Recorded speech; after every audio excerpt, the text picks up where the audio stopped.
The Punta Gorda History Center is proud to present Frank Desguin talking about his family movie history.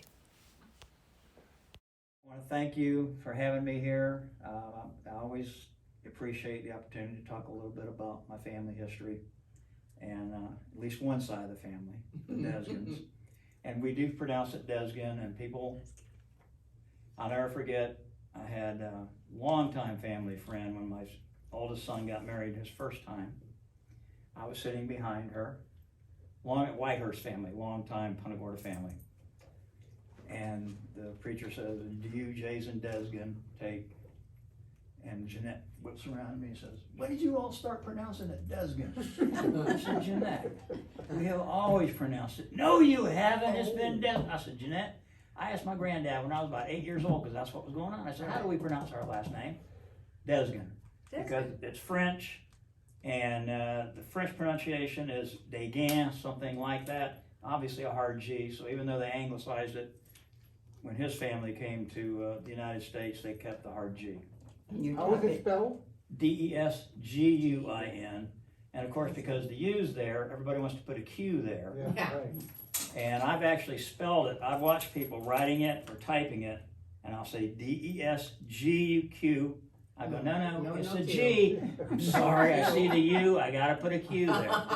So it's just, it's a lot of fun. It's a last name to have fun with. Was that Jeanette Rollerson? Yes, Jeanette Ross, yes. God love her. One of my very dear friends. God love her. Yes, you know. God love Jeanette. A funny story, they lived down off the Harborview Road. And Jeanette was so paranoid about crossing the bridge. The story goes, because I'm just hearing what my parents repeated when I was a kid. The story goes that Jeanette was so scared and paranoid about crossing the bridge, she made the kids roll the window down when they crossed the bridge in case the bridge collapsed. Oh, Now that's no, that's an Jeanette. anecdote. No, I knew Jeanette. Jeanette had crazy. She was a character. Plus What a hard, fun, they had to roll the Absolutely. windows down. what a funny lady though. Because they could get out of the So they could get out of You it. bet, and that's good reasoning. Yeah, she was a character, man. That is funny. There was a was great only lady. one Jeanette, that was for sure. Okay. I'm sorry, I sidetracked, I digressed. But I did, like I said, I did bring a couple, some bills that we would put up around, that would be put up around town. And they own two theaters. They own the indoor theater and then the drive-in theater later on. But there were a few years where they overlapped, and obviously these are from that overlap. Here's the drive-in playbill. Here's the theater in town playbill. And then later on here, these are playbills just for the drive-in. But it's fun for me to go back and look at the stars. Oh, sure. I mean, it's pretty cool. When did that drive-in go out? When? No. Okay, I'm gonna get to that. Okay. But I don't have a problem with you stopping me to ask a question. If you think of something, if I'm gonna cover it later on, I'll tell you. Okay. Okay? So anyway, both my grandparents were born in 1898 in upstate New York. My granddad, we called him Pappy. Excuse me.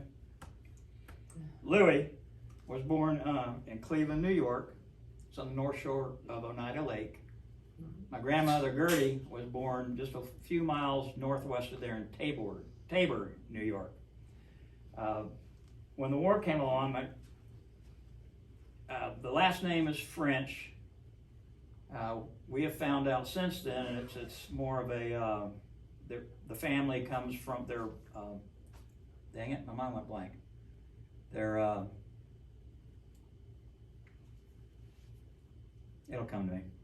Anyway, it's from Belgium, is primarily where it comes from. There are still Desguins in Belgium. And we actually met a cousin a few years ago who came here from Belgium, looked us up and got together. Oh, that's cool. But anyway, he grew up in they spoke French at home. And so when World War I came along, he tried to enlist as an interpreter, but of course he was too young. He was only 18 years old. Pretty language. Yeah. So he went to work in Tabor, and excuse me, not Tabor. He went to work in a munitions factory, and that's where he met my grandmother, Gertie.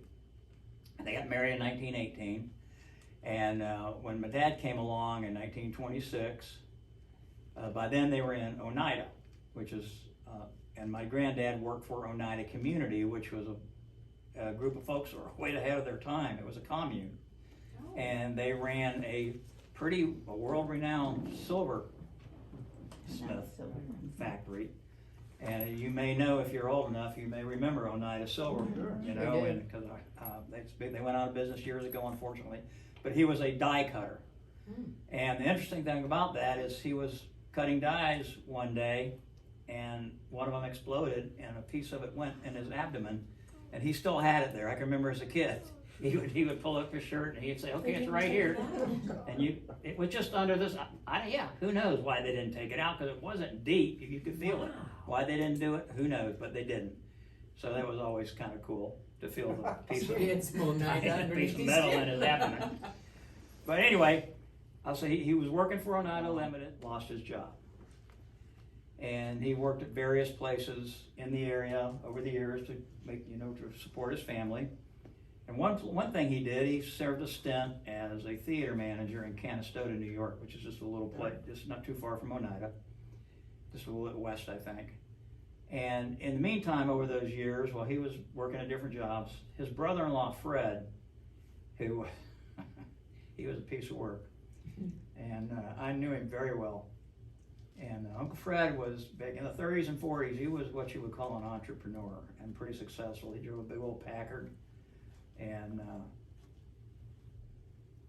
just as an anecdote, there was rumors of bootlegging back during the yeah, during Prohibition. So I don't know if he built up a stake of money from that or not, because I know some of the uncles were involved in that. My granddad always tells a story that he tried it once, but the bottles rattled so much underneath the back seat it scared him to death, and he never did it again. Oh, wow. So, but one uncle used to put my grandmother and her sister, the two youngest, in this car with him to go to Canada to get whiskey, because the cops wouldn't stop somebody with Those two little girls Packards in were the car. beautiful cars. But anyway, Yeah. so Uncle Fred had built up a chain of movie theaters between Mulberry and Sebring. And so my granddad, he was visiting one time, had mentioned to him, I really enjoyed being a theater manager in Canastota. So, if you ever come across a theater that you think would be nice from family-run business, let me know. I might be interested. So time went by. In August 1936, Uncle Fred picks up the phone, calls my grandparents, gets my granddad on the phone. He says, "Hey, I think I found a place for you." My granddad says, "Well, where is it?" And he says, "Punta Gorda, Florida." And of course, like a lot of people, even today, some people maybe respond that way. We're in the H's, Punta Gorda, Florida. And, so, my uncle convinced him to come down. And like I said, Uncle Fred was pretty straightforward. So I think he had it in his head that he was pretty sure he was going to buy this place and help them buy this place. And so they loaded up the family. And my dad's cousin was living with him. Actually was raised like his brother, because his mother died in childbirth. And my cousin, you call him uncle. He's really our cousin, but he's our uncle. And he always tells the story, the irony, he said he was born in Tampa, lives in upstate New York. Dad was born in upstate New York, lives in So, but anyway, so the family came down, and a funny story on the way, family story, is they stopped in somewhere in the Carolinas on the way down, and they ordered breakfast. They got grits. Well, my dad and my uncle ordered sugar and cream to put on their cream of wheat. That's what they thought it was. And of course, the waitress had a big old laugh about that. But anyway, they got into town September 9th, 1936.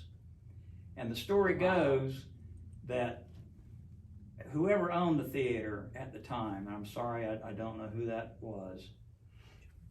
If you know, Teresa, let me It's know. over there. The Dreads were the original theater owners, but not when you're. Yeah, see, I'm not sure. And Yeah. anyway, the story I have heard is that he would sell it on time. And he'd done this several times, so much a month, so much or whatever. And things would turn for the bad, because, it was still just coming out of the How Depression. many people did it sit, and did it have a balcony? It had a balcony, and I was thinking about that the other day, and of course, to me, it was huge. Sure. But it wasn't. If you know where it was not huge. But it seems to me like there were 2 aisles. There were probably 2 seats on the outside, and maybe 6 or 8. So maybe 10 seats across. and, you know, maybe 150, Wow. maybe. It was That's not pretty good for them, yeah, though. 100 to 150 is my guess, Okay. because there was a balcony that probably set about 30. All right. But anyway, so that was the story, that this gentleman would sell it on sell it on time, and then if things wouldn't work out, he'd take it back. And he had done this more than once. And so my granddad and my uncle went in there, and my uncle Fred could be pretty gruff. And I got great stories about him. But they were in there negotiating, and the seller, the owner at the time, the seller's attorney was in the room. And they're going back and forth, back and forth, back and forth. And then at some point, my Uncle Fred says, well, would you take $10,000 cash? And the guy goes, well, sure, I'll take $10,000 cash. And my uncle said, well, let us go outside and discuss it a little bit. So they went outside. Uncle Fred opened the trunk of the package. Wow. Walked in there, put it on the guy's desk, opened it up, and the guy goes, oh, wait, because, you know, he just never thought they'd have that money. And the attorney says, wait a minute, you just made He an said he agreement. that's He offered you right. $10,000 That's cash, you said right. you would take it. Exactly. You're verbal stuck. I'm here agreement. telling you, I'm your attorney, you gotta sell it, you got the money, you're selling it to him. So that's how they ended up with the theater. And it was truly a family-run business. And where was it located? Oh, I'm sorry, thank you. It was, the parking lot, the Ace Hardware parking lot Oh, is where the okay. theater was. Where Ace is today in downtown. Ace Thunder is Garden? today, that the parking lot between Ace and downtown, or Harbor Social. Social Right. Harbor. Whatever that is. Social, yeah. That parking lot Wow. there, and I stand in that parking lot today, and I go, I cannot believe how big I thought this place was. But of course, you know, it's bigger when it's enclosed anyway. Right. When it's open, it doesn't, you think, how in the world? But anyways, that's where the theater was. My grandma sold tickets. My granddad was the projectionist at the beginning. They ended up they had Ira Atkinson. Fred, how much were tickets? I've got a roll of old tickets. They're 25 cents, but they were probably 15 cents when they first opened in Yeah. 1936. In fact, I'll just add to that. Miss Grenwell, who called us about your talk, actually said she went to Saturday matinees that were 9 cents. Oh, You're because- right. They were Yes. 9 cents for the kids. For Yes. the kids, and 9 she had to cents. make a decision because the kids had to make a decision because they only got 10 cents for their chores every week. Whether to spend a nickel down the street at the pharmacy Seminole for, drugs. yeah, for candy, or to go to the theater because they couldn't do both. Right, you're right. There were, you know, and I can't I'm sorry, I was rushing and I forgot I have a roll of tickets, and it may say 9 cents on them. I'm not sure. What I will do, it's a roll of tickets. I'll bring some by and you can add them. We can add You it to can theirs. add it to That'd be that. very Yeah, cool. because it's a good sized roll, so Yeah, a that's few isn't cool. gonna Yeah, matter. a few of them, we'll Okay, just put them all up right. there, that'd be great. So anyway, and my dad and uncle had the popcorn concessionaire. They set up their own little business, or my grandparents set up a business for them. And they made the popcorn and sold them, and they got money from selling the popcorn. And of course, it wasn't like a theater today. You know, they had a little popcorn machine in the corner, a little counter with candy bars in it, and then a soda machine. You could put money, a vending machine. You put money in to get a drink. They operated that until, as time went on, there were a lot of young ladies that worked for them in the box office selling tickets. Probably more so once they bought the drive-in, but I'll get it. They bought the drive-in in 1958, so there were a few years of an overlap. But I'll go ahead and finish speaking about the new theater. But I can remember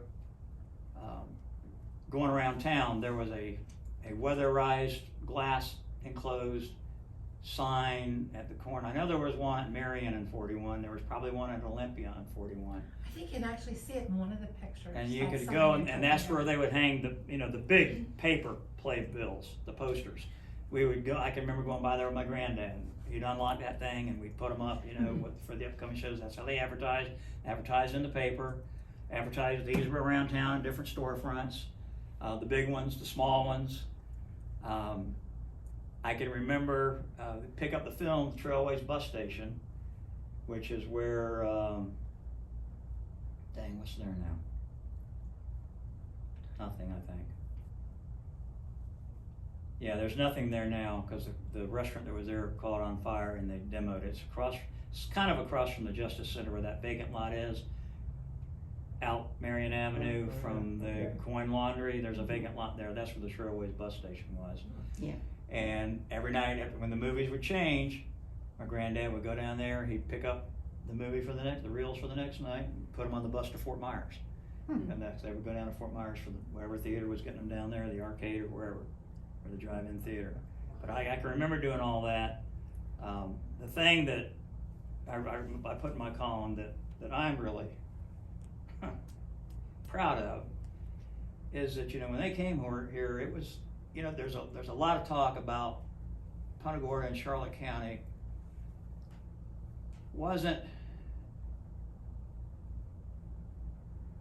and what do I say, the racial relationships weren't as bad as they were in other places because so many black folks were so instrumental in creating Punta Gorda and establishing Punta Gorda. And there were 4 black men that voted to incorporate Punta Gorda, and this was after Reconstruction. This is a bunch of white folks letting the black guys that they all knew that had worked with and had done things for the community, letting them in that room to vote for incorporation. And that, to me, that's a pretty big. It's a pretty big deal. And but it was segregated by the train depot. That's why they saved that. It's got white and colored. The courthouse, white and colored drinking fountains, white and colored black bathrooms.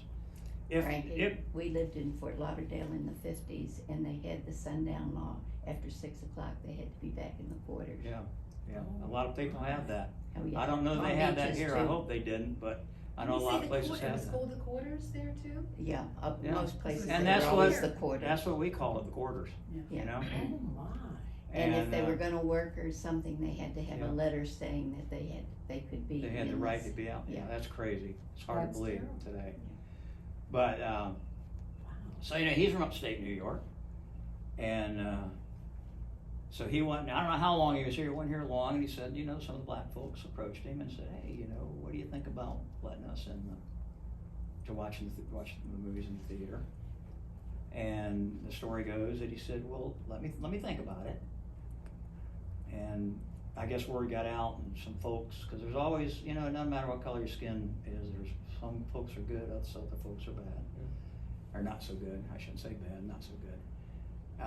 Somebody came to him and said, this is if you do this, you're going to have trouble. We understand why you feel this way, but it's not a good idea. So he said, that didn't stop him though. He said, well, if it's not a good idea for y'all to come in my theater, I'll take it to you. So he rented a warehouse on the corner of, let me see, just to make sure I get it right.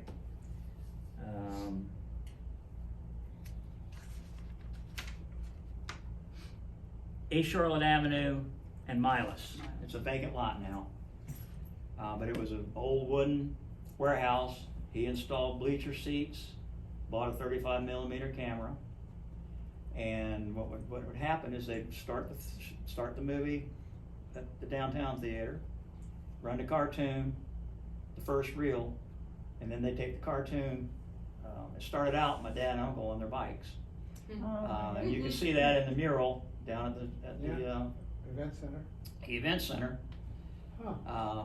They got a kid on a bike with a roll of film in his basket, but that's the way they did it in the beginning, and they would shuttle that back and forth. And so they would my granddad would start the theater, the movie there, and I can remember bagging up popcorn, putting it in cardboard boxes, and going down there with him to watch the movie. And so I'm really proud of that, because he didn't have to do that, That's right. And I've written that some people will say, well, he was just doing it to make money. Well, he still didn't have to do it. Yeah. That's right. He could have said, no, I don't want to have any part of this, but he chose to do it, and a lot of people in this town, the older black folks, will still remember that. And I know over the years, people have come up to me and said, we really appreciate what your family did. Absolutely. And it's really, it means a lot to me, and I appreciate that so many folks remember that. But anyway, moving on, the theater closed. Once television took root, it pretty much killed the family theater business, unless you lived in a really big town. And so they had purchased the drive-in 1958. It just wasn't practical to keep 2 theaters open. because obviously they had to hire more people, because they rented 2 theaters at the same time. And so the downtown theater closed in early 60s. Unfortunately, my grandparents had rented their big house on Sullivan Street to Sacred Heart to use as a rectory, so they were living in a little old 1-bedroom apartment in the apartments where I have a place today. So they had put all their stuff in storage in the lobby of the theater. And it was air conditioned with an artesian well and a little cooling tower, so there were huge air conditioning ducts that came in from the back. Well, kids found out that all you had to do was punch a hole in those things. You could come up in there and go in the theater. And there were kids in there one day probably smoking. Maybe they set it unintentionally, but the place burned down. And the worst part about it is they got the fire put out before it really got into the lobby, but the water damage was just, I can remember sitting with boxes of family photos trying to peel them apart without losing the photographs. So I don't know how much stuff we lost, but we lost a bunch of stuff. And I wish I had my granddad's side-by-side 12-gauge Ithaca shotgun, which was made in 1920 with scrolling all over it. That disappeared out of there, you know, but that's the way it goes. So that's what happened with the downtown theater.